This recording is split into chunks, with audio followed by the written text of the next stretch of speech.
Students, आज हम करेंगे आपकी एक्सरसाइज 5.3 कौन से चैप्टर की, understanding the elementary shapes. First of all आपका K1 क्वेश्चन है, इसमें आपको फिलअप्स दिए हैं। There can be dash obtuse angle in an obtuse angle triangle. Obtuse angle triangle में कितने ऑब्ट्यूज एंगल होंगे? नेचुरली एक ही होगा, ठीक है, क्योंकि एक से ज़्यादा अगर होते हैं तो सम ऑफ एंगल जो होंगे आपके ट्राइंगल के वो इक्वल टू 180 नहीं आएंगे, वो ज़्यादा हो जाएंगे, क्योंकि ऑब्ट्यूज जो होता है वो 180 से छोटा होता है। तो अगर 180 से छोटा आप 100 भी लोगे, अगर 100 से एक दूसरी टाइम फिर से ले लोगे 100, तो 100 और 100 कितने हो जाएंगे? 200। इसलिए एक ही बार ले सकते हैं हम ऑब्ट्यूज एंगल। किसमें? Obtuse angle triangle. ये मैंने आपको टाइप में बताया था। The line segment joining the mid point of a side of a triangle to the opposite vertex is called the median. Line segment जो मिड पॉइंट को जोड़ता है किसके साथ? अपोजिट वर्टेक्स के साथ, उसे आप क्या कहते हैं? मीडियन कहते हैं। जैसे कि ये, ठीक है, कहीं पे भी मिड पॉइंट के साथ जब वो जुड़ जाए, मिड पॉइंट हो गया इस लाइन के साथ, इसका अपोजिट वर्टेक्स है ये, तो इसको आप कहते हैं median. Perpendicular drawn from a vertex of a triangle to the opposite side is called the altitude. जो आप परपेंडिकुलर ड्रा करते हो, ठीक है, परपेंडिकुलर का क्या मतलब होता है? 90 डिग्री एंगल। यहाँ पे 90 डिग्री एंगल ड्रा करते हैं अपोजिट साइड में, वर्टेक्स की अपोजिट साइड में, उसे हम क्या कहते हैं? अल्टीट्यूड कहते हैं। अल्टीट्यूड का मतलब हाइट भी होता है। नेक्स्ट आपका K2 क्वेश्चन है, identify the type of triangle in each of the following cases. इन सभी केसेस में आपको टाइप ऑफ ट्राइंगल बताने हैं। मैंने आपको ऑलरेडी बताया हुआ है कौन से टाइप होते हैं ट्राइंगल के। स्केलिंग ट्राइंगल जिसमें सारी साइड्स इक्वल नहीं होती, आइसोसेलेस ट्राइंगल जिसमें दो साइड्स इक्वल होती हैं, और इक्वलेट ट्राइंगल जिसमें सारी की सारी साइड्स आपस में इक्वल होती हैं। फर्स्ट ऑफ ऑल देखिए आपको क्या दिया गया यहाँ पे, X Y equals to Y Z equals to X Z, मतलब तीनों की तीनों साइड्स कितनी है? 10 सेंटीमीटर। तो ये आपका कौन सा ट्राइंगल होगा? This is equilateral triangle. A triangle with two sides measuring 8 centimetre and one side measuring 5 centimetre, जिसकी दो साइड से 8 सेंटीमीटर है और तीसरी जो साइड है वो 5 सेंटीमीटर। जब इसकी दो साइड सेम हो तो उसे हम क्या कहते हैं? That is isosceles triangle. A triangle with two angles measuring 45 degree each and one angle measuring 9 degree, वो ट्राइंगल इसके दो एंगल का मेजरमेंट 45 डिग्री है और एक किसी एक का 90 डिग्री है, ट्राइंगल है। तो आइसोसेलेस ट्राइंगल में क्या होता है? दो एंगल भी इक्वल होते हैं। अगर दो साइड्स इक्वल हैं तो दो एंगल भी इक्वल हैं, ठीक है। तो यहाँ पे आप इसको एक्यूट एंगल ट्राइंगल भी बोल सकते हो, ठीक है, और इसे आइसोसेलेस ट्राइंगल भी बोल सकते हो, ठीक है। एक्यूट भी बोल सकते हैं, लेकिन मेनली आप इसको आइसोसेलेस ट्राइंगल बोलेंगे। ये ट्राइंगल एक्स वाई जेड जिसमें एक्स वाई 10 है, वाई जेड 8 है, एक्स जेड 5 सेंटीमीटर, तीनों की तीनों साइड जो हैं वो इक्वल, कोई भी साइड इसमें आपस में इक्वल नहीं है, तो इस ट्राइंगल को हम बोलते हैं scalene triangle. Triangle A B C जिसमें एंगल ए आपका 50 डिग्री है, एंगल बी आपका 60 है, एंगल सी आपका 70 डिग्री है, ठीक है। सारे के सारे एंगल भी डिफरेंट हैं, तो ये भी क्या होगा? स्केलिंग ट्राइंगल, क्योंकि स्केलिंग ट्राइंगल में ना ही कोई साइड इक्वल होती है ना ही कोई angle. Triangle P Q R in which angle P 130, angle Q 30, angle R 20, ये भी फिर आप क्या, कौन सा केस आ गया? Scaling triangle. नेक्स्ट आपको टाइप ऑफ ट्राइंगल यहाँ पे आइडेंटिफाई करने हैं। सामने पता, मैंने आपको पहले ही बताया था, जो इस टाइप का अगर निशान बना हो तो ये कौन सा ट्राइंगल होता है? This is right angle triangle, ठीक है। दिस इज़ 180 से छोटा है, 90 से बड़ा है, ये आपको ऑब्ट्यूज ट्राइंगल है, ऑब्ट्यूज एंगल ट्राइंगल। यहाँ पे देखिए ये सारे के सारे एंगल्स में दो एंगल इक्वल हैं, एक डिफरेंट है, तो ये आपका आइसोसेलेस ट्राइंगल। यहाँ पे देखिए सारी साइड्स इक्वल हैं, सारी साइड्स कौन से ट्राइंगल में इक्वल होती हैं? इक्विलेटरल में। यहाँ पे टू साइड्स इक्वल हैं, एक डिफरेंट है, तो किस में होता है? ये आइसोसेलेस ट्राइंगल में। यहाँ पे देखिए आपकी सारी साइड्स जो हैं नॉट इक्वल हैं, सारी की सारी डिफरेंट है, तो ये आपका स्केलिंग ट्राइंगल हो गया, ठीक है। नेक्स्ट आपका क्वेश्चन है S1, आपको बताना है which are the following can not be the measurement of 3 angle of a triangle. इनमें से कौन से हैं जो 3 एंगल की मेजरमेंट नहीं है ट्राइंगल की?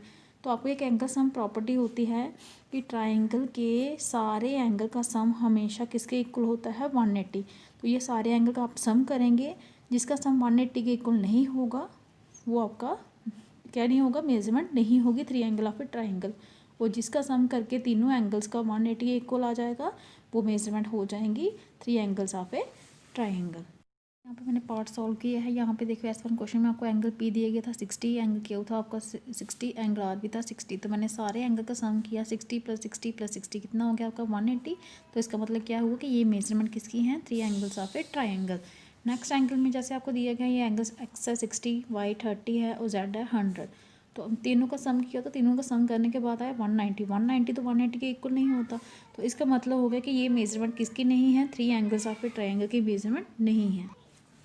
इसके नेक्स्ट वाले पार्ट भी आप ऐसे खुद ट्राई कर सकते हैं, जैसे मैंने आपको ये 2 पार्ट बताए हैं। नेक्स्ट आपका S2 क्वेश्चन है, the value of 2 angles of a triangle are given below in each case. हर एक यहाँ पे जितने भी केस दिए गए हैं, डी पार्ट हैं, 4 पार्ट हैं इसके, आपको 2 एंगल की वैल्यू दी गई है, आपको फाइंड करनी है 3rd एंगल की।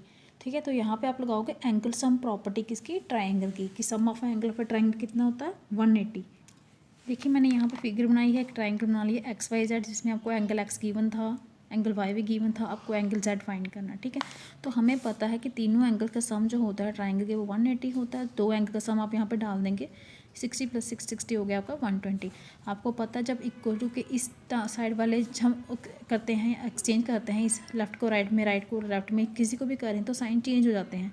ये प्लस का 120 था, उस साइड जाके ये माइनस का 120 हो जाएगा।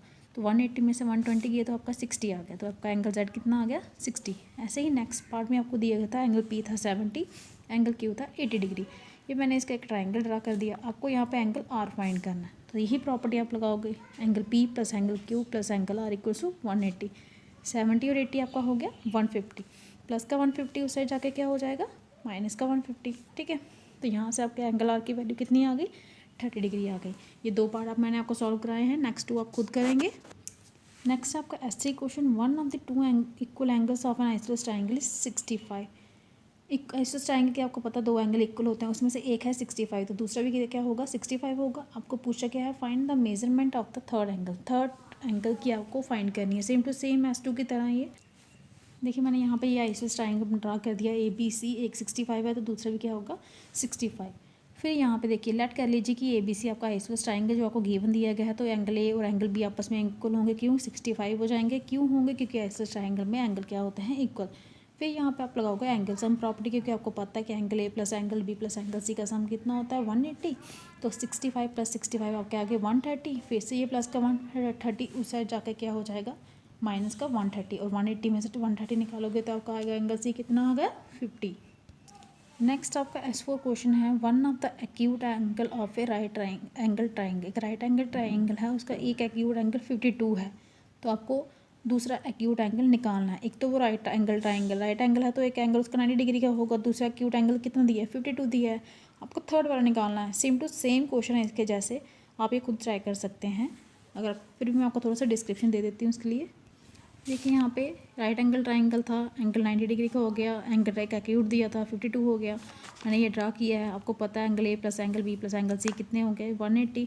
वह एंगल A है जो राइट है तो कितने डिग्री का होगा 90, एंगल B आपको 52 है, एंगल C और फाइंड करना है 90 और 52 आपका हो गया 142।